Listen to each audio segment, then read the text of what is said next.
First of all, thank you very much. I'm a fan of Grist. I'm a little annoyed that I wasn't on your badass green list because I would have thought that's exactly where I belong. We're doing a mustache list.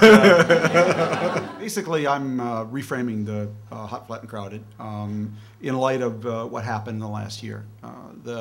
I'm redoing the first three chapters, as it were, trying to really answer the following question.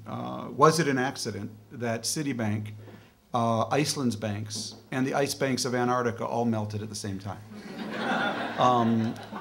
Was it an accident that Bear Stearns and the polar bears both faced extinction at the same time?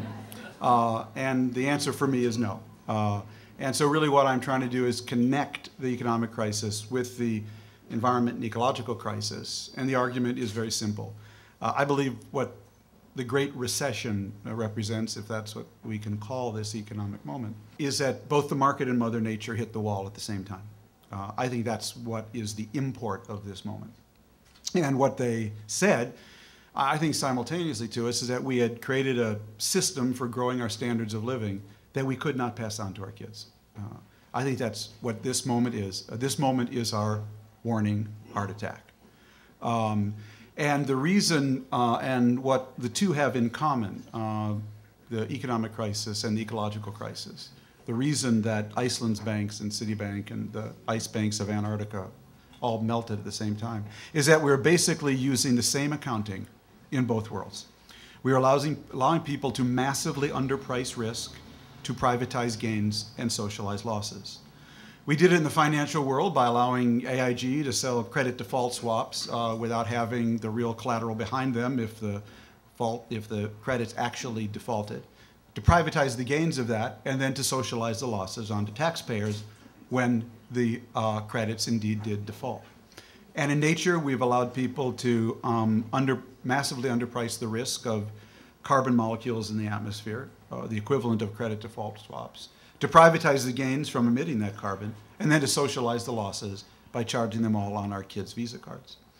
And so we are basically using the same accounting in both the market and in Mother Nature. And it's led, I think, to this simultaneous crisis in both. And just to wrap up the argument, I mean, this is obviously in a nutshell.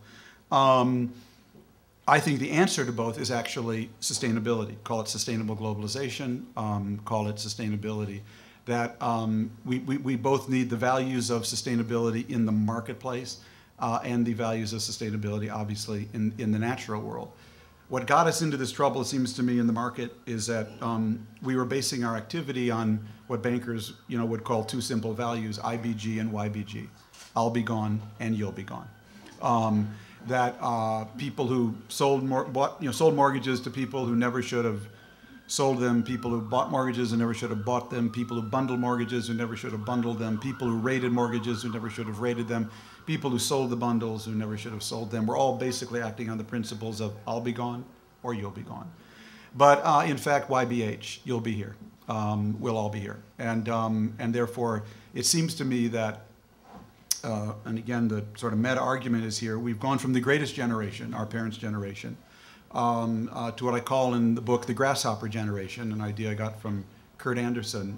That's what we are, the grasshopper generation. We let out our inner locust, and we basically ate everything that the freedoms that our parents created for us.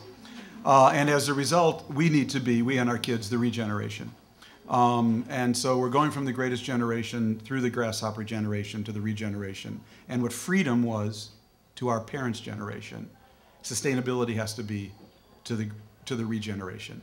Because you, we, I, my kids, yours, will not be free without a sustainable financial realm and a sustainable natural realm. In fact, you will be more unfree than had the communists won the Cold War, because your options in life, your ability to realize your aspirations will be that limited. So to me, what freedom was to the greatest generation, sustainability has to be to the regeneration. That's it. Now that I've told you, promise me you'll still buy it, though. Okay. So.